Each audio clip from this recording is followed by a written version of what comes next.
R B I ಇವಾಗ O T P ಸಿಸ್ಟಮ್ನ completely change ಮಾಡ್ತಾ ಇದೆ ಗುರು. ಏನಿದು ಚೇಂಜಸ್ಸು ಅಂತ ಹೇಳ್ತಾ ಇದ್ದೀರಾ?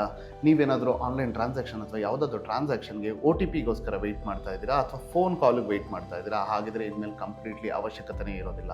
ಯಾಕಂದರೆ ಆರ್ ಬಿ ಐ ಹೊಸ ರೂಲ್ಸ್ ಏನು ಹೇಳುತ್ತೆ ಅಂದರೆ, ನಿಮ್ಗೆ ಯಾವುದಾದ್ರೂ ಟ್ರಾನ್ಸಾಕ್ಷನ್ ಕಂಪ್ಲೀಟ್ ಮಾಡಬೇಕಾದ್ರೆ ನಿಮ್ಮ ಫೇಸ್ ರೆಕಗ್ನೈಸೇಷನ್ ಇದ್ದರೆ ಸಾಕು, ಹಾಗೆ ಅಥವಾ ಬಯೋಮೆಟ್ರಿಕ್ ಇದ್ದರೆ ಸಾಕು, ನಿಮ್ಮ ಟ್ರಾನ್ಸಾಕ್ಷನ್ ಸಕ್ಸಸ್ಫುಲ್ ಆಗುತ್ತೆ. ಯಾವುದೇ ರೀತಿ ಒ ಟಿ ಪಿ ಅಥೆಂಟಿಕೇಷನ್ ಅವಶ್ಯಕತೆ ಇಲ್ಲ.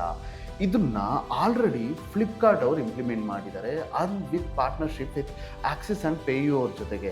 ನೀವು ಇವಾಗ ಯಾವುದೇ ಐಟಮ್ ಫ್ಲಿಪ್ಕಾರ್ಟಲ್ಲಿ ಪರ್ಚೇಸ್ ಮಾಡಿದ್ರೆ ಜಸ್ಟ್ ನಿಮ್ಮ ಬಯೋಮೆಟ್ರಿಕ್ ಅಥವಾ ಫೇಸ್ ರೆಕಗ್ನೈಸೇಷನ್ ಇದ್ದರೆ ಸಾಕು, ನಿಮ್ಮ ಟ್ರಾನ್ಸಾಕ್ಷನ್ ಕಂಪ್ಲೀಟ್ ಆಗುತ್ತೆ, ನಿಮ್ಮ ಬ್ಯಾಂಕಿಂದ ಅಮೌಂಟ್ ಡಿಡಕ್ಷನ್ ಆಗುತ್ತೆ.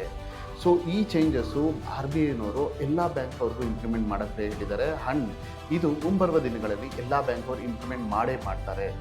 ಈ ಥರ ಅಪ್ಡೇಟ್ಸ್ಗಾಗಿ ದಯವಿಟ್ಟು ಫಾಲೋ ಮಾಡಿ, ಶೇರ್ ಮಾಡಿ.